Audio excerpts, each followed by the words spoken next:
Hello, how are you? So glad to see you in my mind. I have to use my imagination. And I tell you, we used to come on at 12 noon, but we had some technical difficulties. And we got those handled. I want you to like this page and share it, like it and share it, because it's going to be a message that I believe that will resonate with you as it did with me. And it's something that I want you to think about your goals and dreams. Think about the things that you've said that you want to do with your life. And I think that this conversation that I'm going to have with you now will help you to begin to move with a sense of urgency, become more purposeful in how you approach your life and how you use your time, because of the fact that time is the lifeblood of life. And what you do with the time that you have left on the planet. Dealing with the coronavirus has done something for me. It helped me to begin to face the reality even more so that I have an expiration date, and not in a morbid sense, because we nobody has figured out how to get out of life alive. But I was in a conversation with Jerry, one of my business partners, and he said something that really grabbed me, and it kept me up last night. And he said, and I want you to write this down: the journey that I have traveled up to this point is longer than the journey that I have left. Listen, I don't know whether or not this is making any sense to you. If that makes any sense to you, what he said, if it does it make you think? I want you to put yes in the comment section. Yes in the comment section. The journey that I have traveled so far is longer than the journey that I have left. And he said that. I'm 75.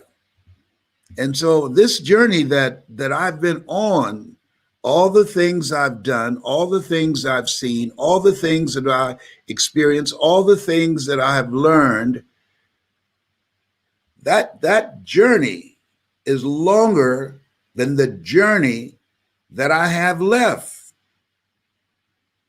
And it was something that I don't know whether or not that hits you like it hit me.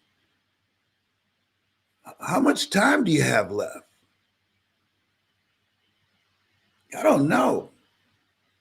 And so, therefore, when you look at your life in that context, at least for me, I'm looking at doing several things. And the reason I'm sharing this with you, I want to talk to people who are hungry to make an impact with their lives, who are hungry to make this year and all the years after the greatest time in your journey in this experience of life, the best you've ever had. That's who I want to talk to, because a lot of people don't know we're going to leave here. It's a part of the process. It's one of the seasons of life. And one of the seasons of life is enlightenment. One of the seasons of life is that you go through some stuff. One of the seasons of life is that you reach points in your life that you have some major breakthroughs. This was a breakthrough moment as I looked at and started reviewing what I'm going to get out of this year. There's no conversation that people are having now about Happy New Year. They're through saying those celebratory things now.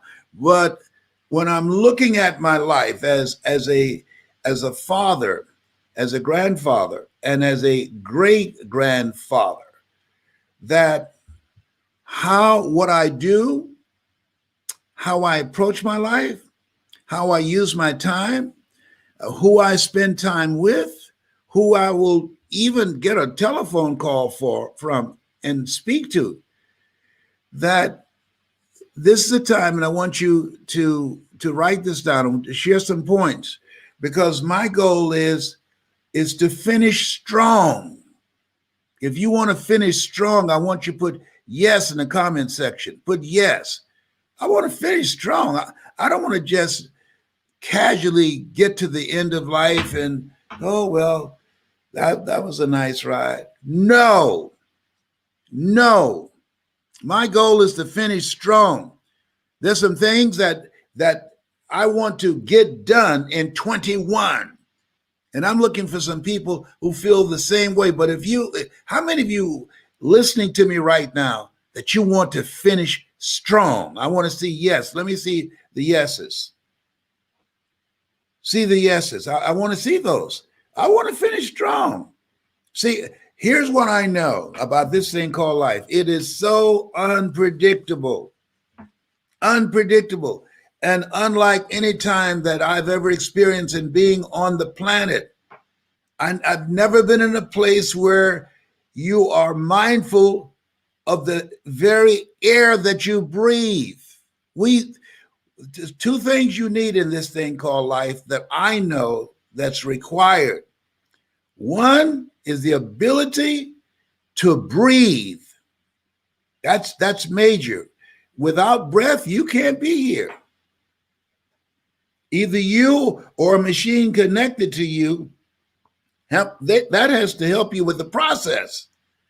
And so to me, at 75, the journey that has brought me this far, this journey that I've traveled through God's grace and mercy that allows me to be here now talking to you, that journey is longer than the journey that I have left. And my goal and my commitment with my life and the time that I have left is to teach people how to make this year, to get it done in 21 and the years thereafter, the best you spent on the planet. Because you've gone through some stuff. You've lived through some stuff. You survived some stuff. You've made some stuff happen. You've made some mistakes. Some things have happened to you. And you've had some impact and you've created some stories. See, I believe that all of us are born with stories of greatness within us. And then as we go through this experience called life, you wake up one day and you say, where did time go? I ask my son 3 times a day, what day is this? Tell me again, John Leslie. And the reason I didn't say what day it was, he told me, already forgot. This what happened when you turn 75. You forget things. Oh my God. Will somebody please put in the comment section what day it is? Oh my God. I used to ask my mother, Mama, why do y'all say, I thank the Lord for waking me up in my right mind this morning every Sunday? She said, don't worry, you live long enough, you'll find out. Okay, all right. Okay, all right. Let me collect myself. Okay, so I'm thinking about that, and so the question becomes, to me, what are you going to do now on this journey that you have? If you, the journey that you have left, the path and the place where you are now, and as you look ahead and you look back, I said the other day, I said, look back and thank God. Look around and praise God. Go within and seek God, and look ahead and allow God to order your steps. Follow his word. And so this journey that I'm on, and knowing that the distance ahead for me is shorter than the distance I have come thus far. I want you to write this down, please. Write this down. And that is, live with a sense of urgency. Live with a sense of urgency. And people that are living with a sense of urgency, they spend their time doing things, one, that's them. That's them. This, what I'm doing now, this is me. It's not work. I can give a speech. I've given a speech. I was sick to my stomach. I was hurting in my body, going through all kinds of challenges. But when it was time, I remember I was at this event and my son Calvin was with me, and I'd been suffering from sciatica pain. And so he brought me in back of the stage, and there I was having challenges walking, but he brought me in a wheelchair because I couldn't stand up at that time because of the sciatica pain. And then as we were waiting backstage for the person to introduce me, I noticed Calvin didn't say anything to me. And usually before I go out to speak, we will have a conversation. He will give me some idea of something that came to him that would be helpful to my presentation. And I'm saying to myself, why is he not saying, Dad, you can do this, you got this? Knowing that here I am sitting in this wheelchair backstage, I've never done this before. And I don't know if I have the strength and the energy to stand up and be on that stage and give a speech. They had a stool out there for me to sit on, but how does he know? What's up with that? Why is he not giving me the motivator some motivation? I'm human. I need some motivation too. And so when they introduced me, he opened the curtain and they had the microphone right in front of that opening where it was. And I walked to it. I only had to take about 3 or 4 steps, and I grabbed the microphone and I gave the presentation, got a standing ovation later. So when he wheeled me back to my room, I said, Calvin, why didn't you say something to me that would encourage me and give me the mindset that I can give this speech today? He said, Daddy, when I saw how close the microphone stand was to the curtains, I knew that was walking distance for you. And I knew once you got to that mic and you put your hand on it, that it was done. I knew that sciatica was not going to stop you. I knew that once your hand touched that microphone, you were going to give that speech. And when I saw that, I said, we're okay now. He'll be just fine. And he was right, because once I grabbed that microphone, I went into another place. I went into a zone, because I was doing that which I came here to do. It touches me now just thinking about it. You came here to do something. And I'm encouraging you, don't rule it out saying, well, I don't know if you can do it. Well, so what? Eye has not seen. What do you think that means? There's some things that you can do that you've never seen before. We're in a place now where we've never been before. Eye has not seen, ear has not heard. Nor is in the heart of mankind what God has in store for you. What's in you that you're able to do. That's why they have a term called breakthrough, that your life is a breakthrough moment. And so when I think about that and think about what I was going to share with you today, that this is a time. I have a friend named Dr. Stan. They call him Dr. Breakthroughs, Stan Harris.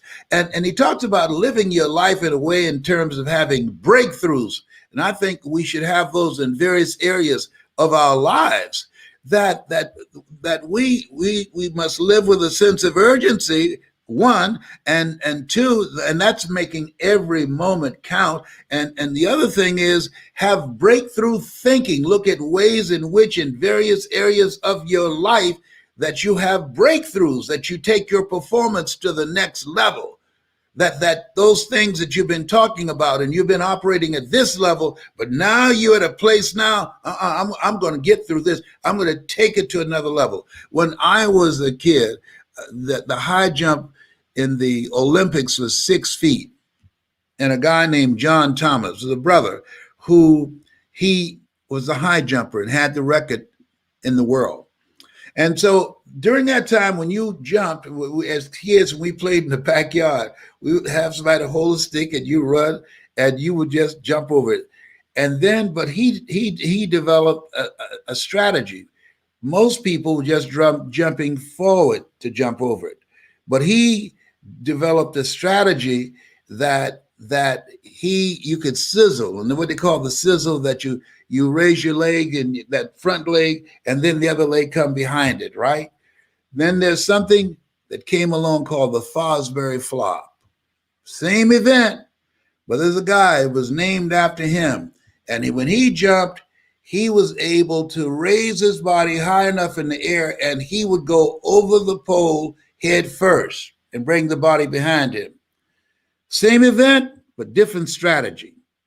And as a result of that different strategy, he was able to maximize his impact. He was able to jump 7 feet that you couldn't do it physically, just using the method that had been used, or that approach up to that particular point.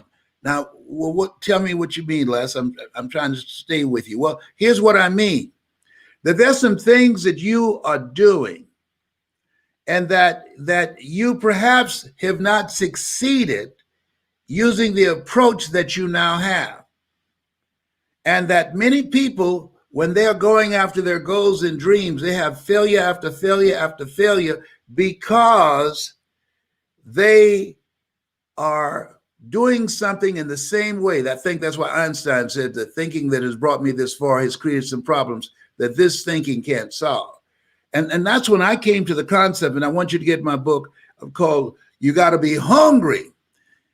And so what happened is that as you look at your life, a lot of people, when they fail over and over and over again using the approach that they now are using, they stop. I'm suggesting change your approach, but don't change your decision. Am I making sense to you? Change your approach. Get some help. I believe ask for help, not because you're weak, but because you want to remain strong. And ask for help, and don't stop until you get it. Because you've failed at it thus far does not mean that it can't be done by you. It's just that the approach that you're using now does not work. And there's some things that we're supposed to do that many people using the same method, the same team, the same relationships, the same information, the same approach, and they stop saying it can't be done. I remember as a kid, we used to say to illustrate whether or not someone can accomplish something and whether or not they could not, to illustrate the impossibility of them accomplishing something, we would say, oh, you got a chance of doing that as a man going to the moon. Shut up. Get away from me. Hey, we've gone to the moon. We don't say that anymore. Because when I was a kid, it was seen as impossible for man to go to the moon.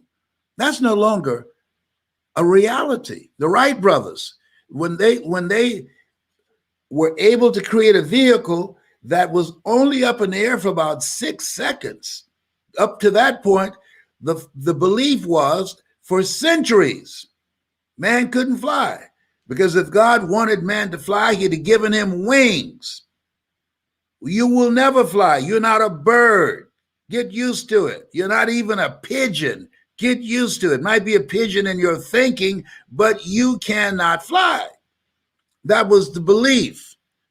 But the Wright brothers, who came along, and their father was a minister, and that was his belief, they had breakthrough thinking, and they changed the approach on what it would take to transport our bodies in the air. You came here to do something. Some people know right away. Nina Simone, who climbed up on a piano at 5 and started playing by ear. Some people know right away of what that is. And there are some, the majority, because they have not been exposed or seen something, that they have the abilities of greatness that they have within them that they can do, but they have not seen anybody doing it yet. So they don't even try. That's why one of the most important things we can do for our children is expose them to things so that they can begin to see themselves in other people. When I was at Booker T. Washington High School, when I saw Mr. Leroy Washington, I was exposed to this man who said to me, "Young man, go in front of the room and work this problem out for me." "Oh, sir, I can't do that." "Why not?" "I'm not one of your students." "Look at me." "Yes, sir, go and do what I'm asking you to do anyhow." "I can't, sir." And then the other students started laughing, saying, "He's DT. He's got a twin brother, Wesley. Wesley is smart. He's DT." And he asked, "What's DT?" "He's the dumb twin."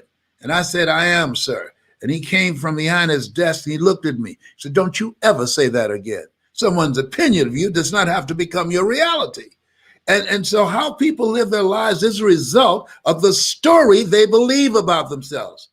And because I was called the dumb twin, because when I was in the fifth grade, I was put back from the fifth grade to the fourth grade, and Mrs. Mary Ford Williams, who was the principal at Douglas Elementary School in Overtown in Miami, came in and said, "Please point out the kids that are causing all of the problems." And I was among those, and said, "We're going to put you back from the fifth grade to the fourth grade. These are educable, mentally retarded children here. They can't learn. We're going to put them in a special class by themselves." The kids called us the Dodos. I was in the Dodo ward. Bullying didn't just start. That's how they bullied us. We were in the Dodos ward. We ate together and we were in the class by ourselves. We only went with other kids to the cafeteria at eating time, at lunchtime, and physical education. Other than that, the Dodos were all in one room because the belief was we could not learn. We were dumb. And then this man spoke. Because now in Dodo Ward, they don't give you anything to do but entertain each other, and you color and you play and you clown around, because the belief was there ain't gonna be nothing. No one, listen to me, write this down, please. No one, I don't care what anybody tells you about your child. No one, they should label jars, not people. No one rises to low expectation. And when you have low expectation for people, you treat them in a certain way. Did you hear what I just said? You treat them a certain way. How you look at them, how you talk to them, what your expectations are for them, and the tools that you make available for them, and the time, the energy, and the effort that you put in with them. People learn differently. I'm among those. I can't write a speech, but guess what? I can give you a speech. Writing it just straight out, that's not my style. I have to talk into a computer or a recorder and have it transcribed. That's my style. Everybody have their own style of how they approach this thing called life. And with the help of a Mike Williams, I went from just speaking and clowning in class and speaking at churches and elementary schools and high school to speaking at major corporations around the world. What happened? Same speaker, same person, but I met someone that showed me here's how you can have a breakthrough in your ability with that gift of gab that you use when you're playing a card game called Bid Whist. Oh, you've never been to Boston, I'll take you there. That same personality that you use when you're playing cards and when you're playing chess. Oh, the game at first, it was called Hess, but my middle name is Calvin. And so they put C in front of Hess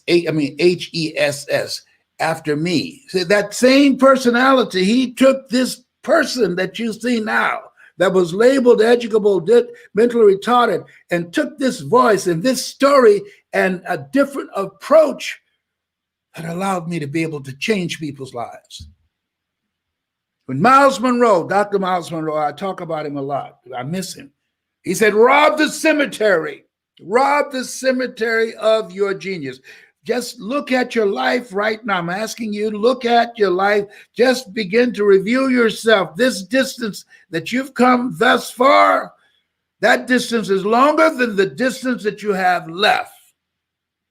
And I encourage you, if you're ready to maximize that, I encourage you, if you're ready to live from your greatness, I'm encouraging you, if you're ready to take a chance on you, well, what if I don't make it? So what? Nat Turner, he never lived to see us being free, but he struck a blow that ultimately broke the back of slavery. And millions of other brothers and sisters. If you agree with me, I want you to put voice in the comment section.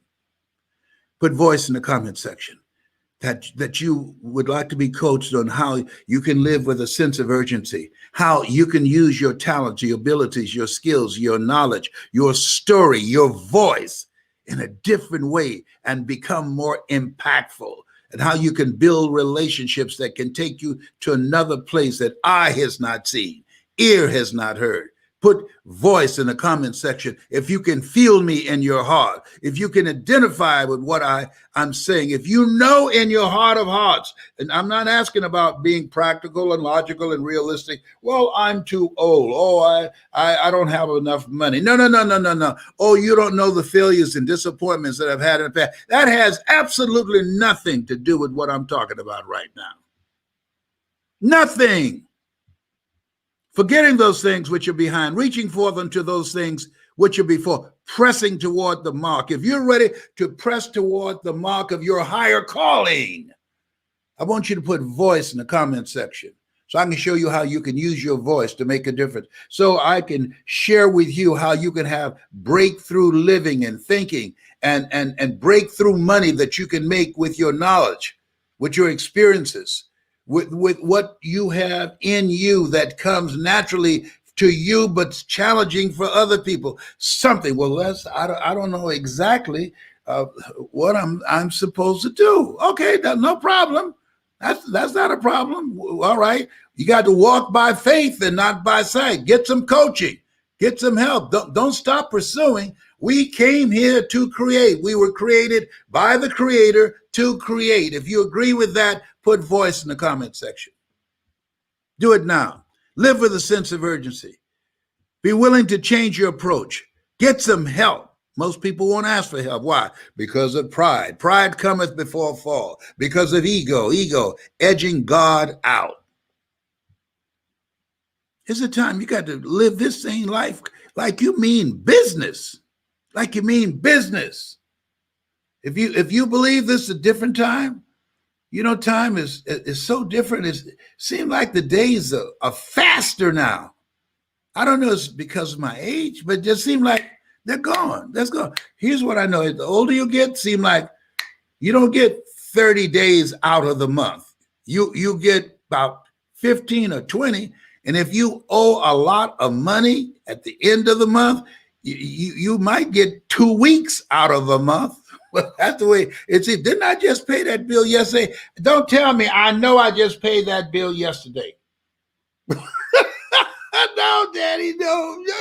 I'm telling you, it's this weird. Put voice in the comment section if you can identify with what I'm talking about right now. All right. I'm telling you, it seems like when you owe a lot of money, it's just the time go by so fast. I can't believe it. I can't believe it. It seems like, oh my goodness, the days are just flying by. And when I wake up in the morning, I look at myself and I always say, I thank God for being able to wake up this morning in my right mind. All things work together for good for those who love God and those who are called according to his purpose. Lord, whatever I face today, together you and I can handle it. What day is it you said?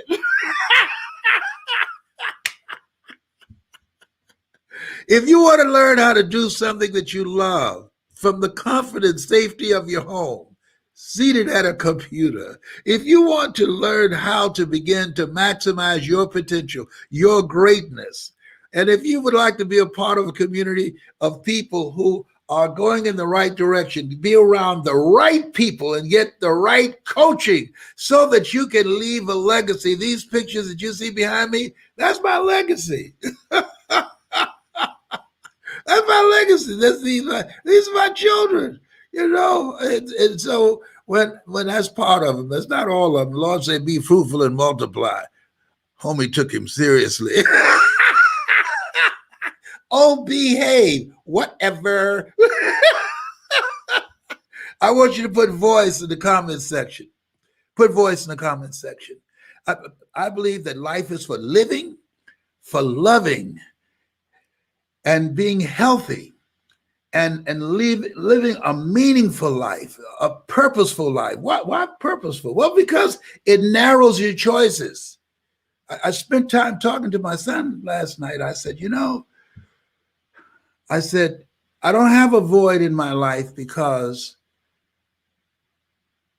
I don't know who my father was that I'm aware of. I'm adopted, okay? But what I was saying to him, I said, the conversation that I'm going to have with you right now is a conversation if I knew my father that he would have with me. And right now, I'm feeling that. I'm going to talk to you and share some things with you that I've seen, that I've experienced. And ultimately, it's your call. It's your choice. But I've seen a thing or two. I know a thing or two. I can't make the choices for you. All I can share with you to minimize the pain and disappointment and just living a life that's not you, that does not represent the highest that's within you. I'm going to talk to you now about some things that I'm encouraging you to do so that your future you, your future life that's in you will say, man, I'm glad you did that.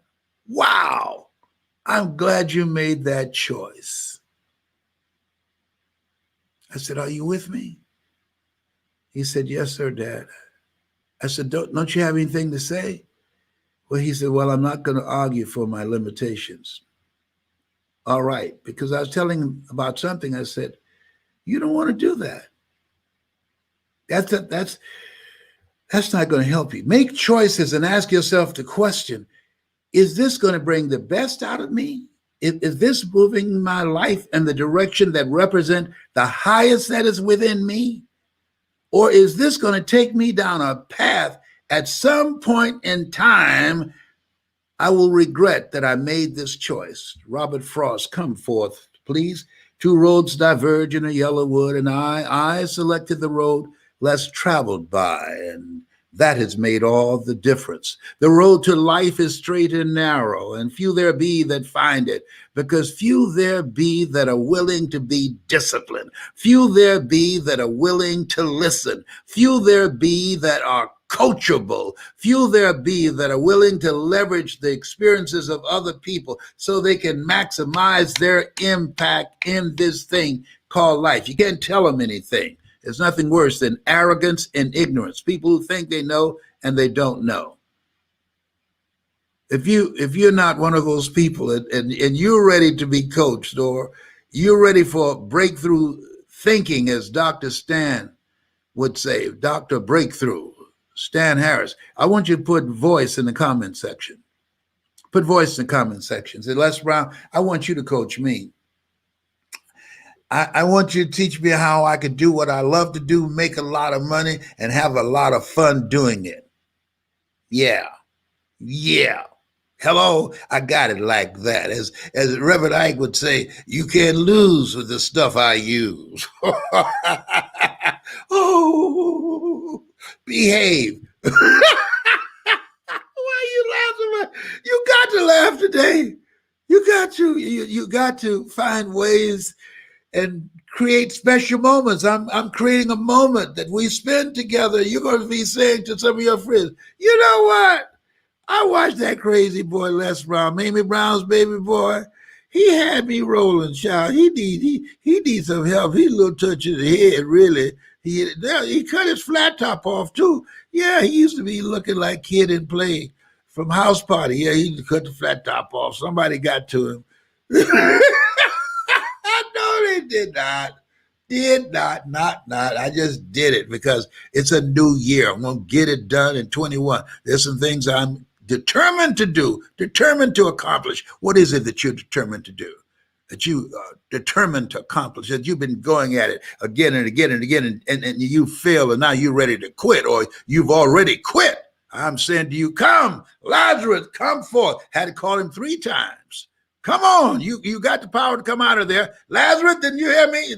You know something. People watching say, I think Jerusalem Slim has lost it. He called him, we told him the man's dead. Yeah, there are a lot of people walking around with a lot of potential in them that's dead. Greatness in them, that's dead. Genius in them, that's dead. Abilities and talents that need to be resurrected, that's dead. Greatness and abilities to change the world that need to be called forth 3 times. Lazarus, come forth. Whoa, wow. He said, brothers and sisters start running from everywhere. Oh, my Lord, good Lord. That's a good google moogle.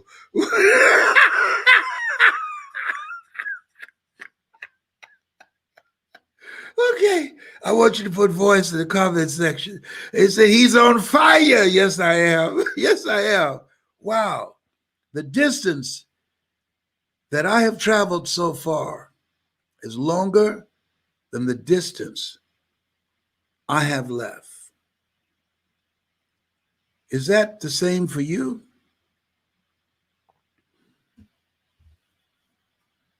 We don't know how much time we have left.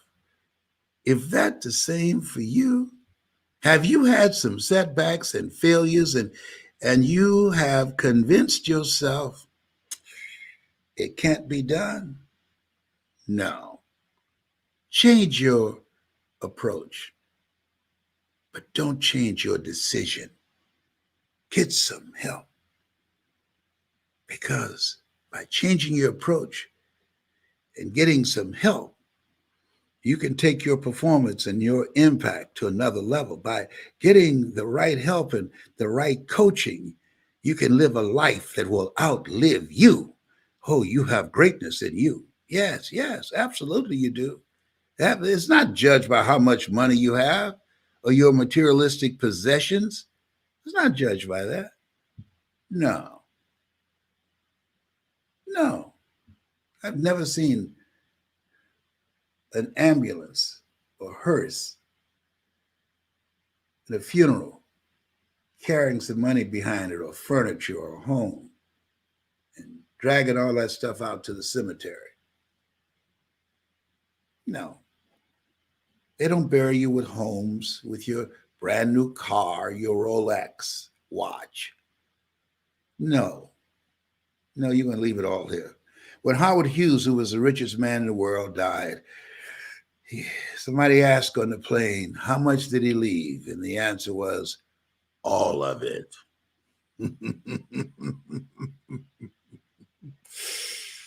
Guess what? Vi Clark, my friend who passed, she said, life don't owe me any change. I've lived life my way. Live your life in such a way that life don't owe you any change. I want you to put voice in the comment section right now. Put voice in the comment section. You got a voice? Let me show you how you can bring it out. Or you got a goal, a dream. Just say, I got this dream that keeps showing up and it's up in my face, something that I want to do with my life. Okay, all right. I got you. I know that. I had this golden dream of buying my mother a home, and I did it. I'm working with somebody right now who they have the same dream. I said, good. I'm going to show you how to do that. They came to me, and we have a form that people fill out where we vet and find out, what is it you want to do? What's your goal? What's your dream? We focus on that. This is not for everybody. This is only for people with big goals and big dreams. And people who want to do something with their lives. People who feel in their heart of hearts that this just can't be it. And that they want to rob the cemetery of their invention, of their creativeness. They want to rob the cemetery, as Miles Monroe would say, of their gifts.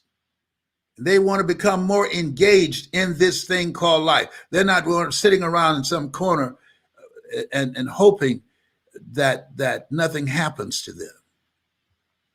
Something is going to happen. You'll live a life of mediocrity, and then you check out, dying in the bleachers of life when you have the potential to be a player. Player. Put voice in the comment section. I'm looking. I just graduated some students, and I'm looking for some more who are hungry. If you are hungry to win, if you're hungry to overcome your fears, if you're hungry to learn how to use your voice, if you're hungry to live a larger life, if you're hungry to live a life of adventure, Helen Keller said that life is either a daring adventure or it's boring. If you're hungry to transition out of a job that's not you and want to learn how to do something that is you in this new age in the comfort of your home and do it virtually and make more money than you can ever begin to imagine. If you are in that kind of place and you know that you just feel it in your heart of hearts, the best is yet to come. The best in me is yet to come. What I've gone through will not define me. The best is yet to come. Greater is he that's in me than he that's in the world. The best is yet to come. You are more than a conqueror. The best is yet to come. Be with that. Know that. And live your life from that place of power. Put voice in the comment section. I want to work with you. I want you to become a part of my community. Let me give you a summary, the Reader's Digest version of what the value is of working with me and putting voice in the comment section. Number one, I'm going to take you through a process that will change your mindset and expand your vision. That's number one. You'll develop mental resolve. You'll be able to get a good night's sleep. Be anxious for nothing. You're going to change your attitude about yourself, how you see yourself, how you treat yourself, and also how you allow other people to treat you. That's one thing. Next thing, you're going to create and expand your ability to have a greater impact in life by learning some new things. See, if you're not willing to learn, nobody can help you. But if you're willing to learn, if you put voice in the comment section, you're making a statement. You're saying, I'm willing to learn. I want to learn from somebody that's experienced. You've been on this planet for 75 years, and you look good, old man. Your daughter, right? You are 75. Oh, come on, baby. You better behave. No. We're going to see if you're not willing to learn, no one can help you. But if you're willing to learn, you put voice in the comment section, say, I'm willing to learn. Okay, come on. I'm throwing my hands up. This is it. I've messed up my life enough. I've done enough already. Okay, then put voice in the comment section. I can help a sister out. I can help a brother out. I'm telling you. All right, put voice in the comment section. If you're willing to learn, no one can stop you. I'll teach you how to become unstoppable. You hear me? You need some coaching. Where we are right now, you need some coaching. You don't want to wing this.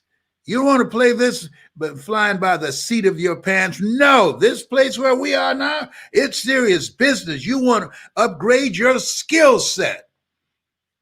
Reinvent yourself. Rethink your life. Abraham Lincoln said, if I had 6 hours to chop a tree down, I'll spend 4 hours sharpening my axe. You need to spend some time sharpening your mind. Put voice in the comment section. Stop putting it off, fooling around.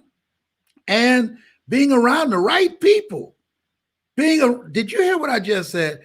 Being around the right people is so important. Mental resolve, so important. Willingness to learn, So important. Continuously learning and being around the right people, it taps into your miracle working power. Miracles to me are things that God does for you, through you, as you, and you are able to do things that you know, whoa, that you didn't do it. You say, look at God. Come on, somebody. Look at God up in here, up in here. Whoa, thank you, Father. Oh, thank you. Oh, my goodness. I feel like hitting a little step right now. Jerusalem, I feel like hitting a step, but that's okay. I better cool off. Ooh, ooh.